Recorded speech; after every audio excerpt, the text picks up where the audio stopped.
ऐसा कैसे निश्चय कर लिया कि भजन नहीं हो रहा? क्यों नहीं हो रहा है? क्यों नहीं होगा? हमारा मानव जीवन वो संपूर्ण शक्ति संपन्न है जिससे भगवत प्राप्ति करनी है। बिना भजन के भगवत प्राप्ति असंभव है।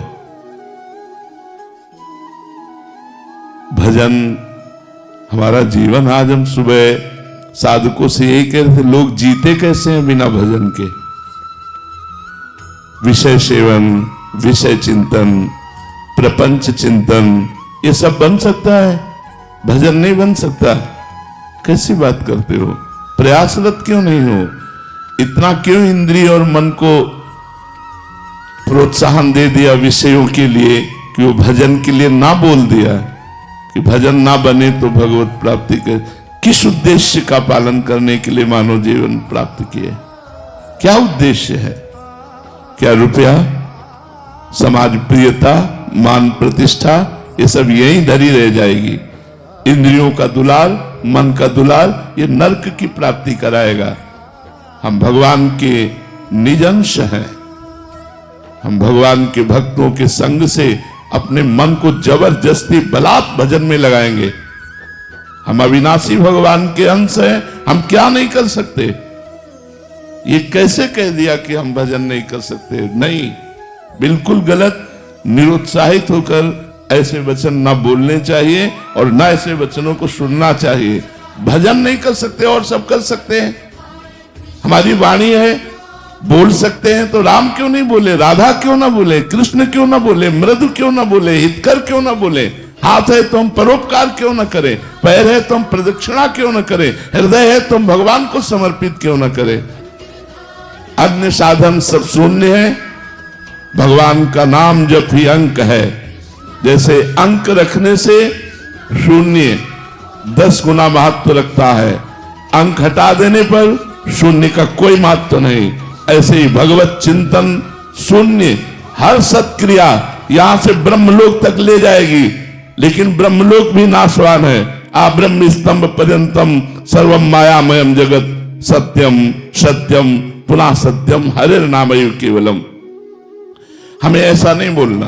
आप चूंकि भजन कर रहे हैं, समाज के लिए प्रश्न है, लेकिन बिल्कुल हम इस बात को सुनना नहीं चाहेंगे कि हमसे भजन नहीं होता। भजन होता सिद्धों से है। साधक को जबरदस्ती भजन करना पड़ता है। हम अभ्यास योग युक्तेन चेतसा नान्यगामिना, हम ऐसा अभ्यास इस जन्म में करेंगे, हमारा चित्त भगवान को छोड़कर और कोई चिंतन ही न करे। अभ्यास के द्वारा सब कुछ किया जा सकता है। हम निराश, हताश, उदास ऐसे व्यक्ति नहीं, ऐसे व्यक्तित्व नहीं होना चाहिए। किसी भी स्थिति में, किसी भी कार्य प्रणाली में, किसी भी क्षेत्र में निराशा हमारे अंदर नहीं होनी चाहिए। हमारे अंदर उत्साह होना चाहिए। हम रौंद के फेंक देंगे हर बाधाओं को। हम भगवान के बच्चा हैं, हम अविनाशी परमात्मा के अंश हैं। ऐसा नहीं है कि हम इंद्रियों की विलासिता और मन की भोग विलासिता में ऐसा बोल पड़े कि हमसे भजन होता ही नहीं। नहीं, भजन के बिना नहीं। भगवान की प्राप्ति के लिए सुलभ मार्ग भजन है। भगवान का जितना चिंतन किया जाएगा उतना ही हम माया से हटकर भगवान के समीप होते जाएंगे।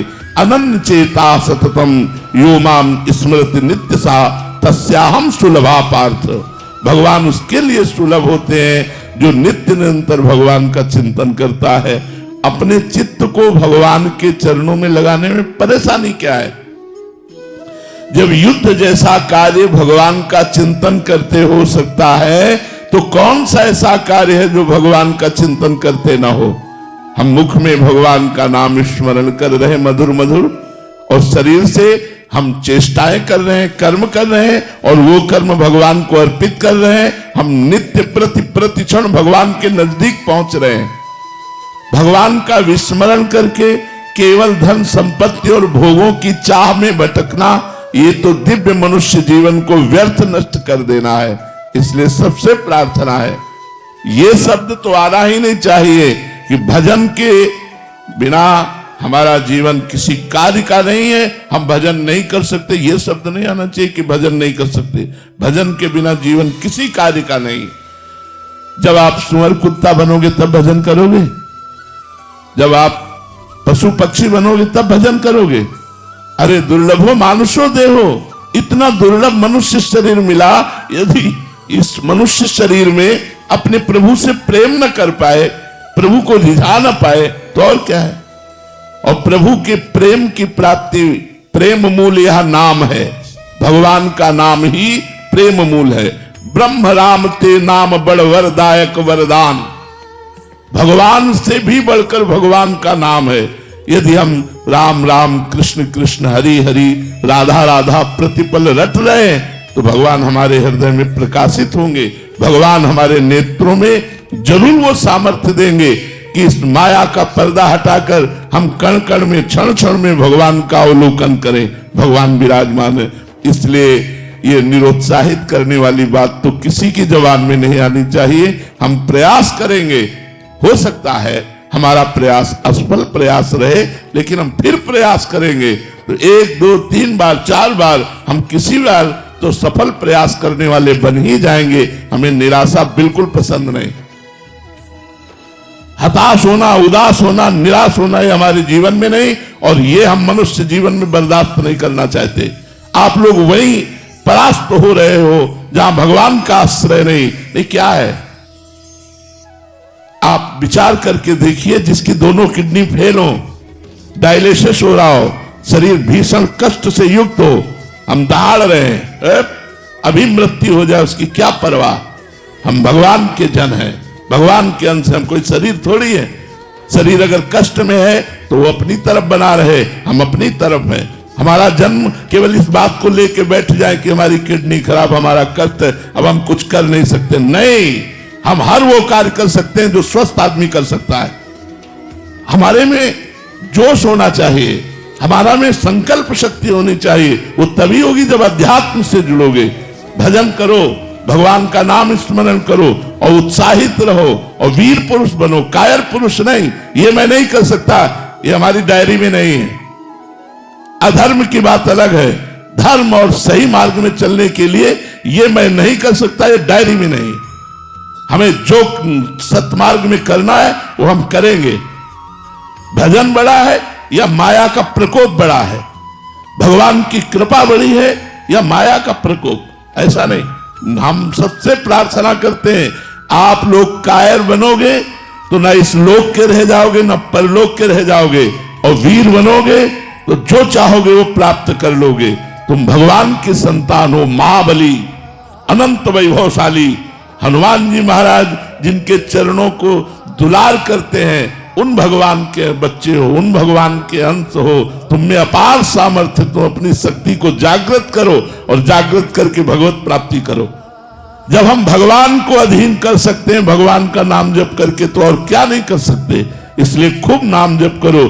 जबान हिलाने में क्या जाता है, राधा राधा राधा राधा राधा राधा, इसी से भगवत प्राप्ति हो जाएगी। जो कर्म करो भगवान को समर्पित करो, खूब नाम जप करो। देखो भोग विलास तो लंका में भी बहुत था, लेकिन विभीषण जी ने भक्ति की कि नहीं की। हम वही बात बार बार आपको दोहरा रहे हैं। हमारा जिद्दी स्वभाव होना चाहिए। हम जिस कार्य को करना है उसे करके रहेंगे, चाहे लाख बाधाएं आए, मुझे परास्त कोई नहीं कर सकता। अगर हमारा स्वभाव इस गोटी का रहेगा तो हमें कोई परास्त नहीं कर सकता। लंका निश्चर निकर निवासा, यहां कहां सज्जन कर वासा। जहां एक भी सज्जन पुरुष नहीं, घोर राक्षसी प्रवृत्ति का तांडव हो रहा है, वहां विभीषण जी ने वो भक्ति की कि भगवान कह रहे, तुम सारी के संत प्रिय मोरे, धरो देह नहीं आन निहोरे। तुम्हारे जैसे संतों के लिए मैं अवतार धारण करता हूं।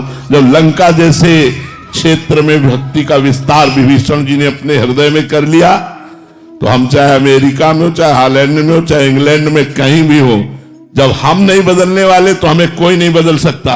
हम मांस नहीं खाना चाहते, कोई नहीं खवा सकता।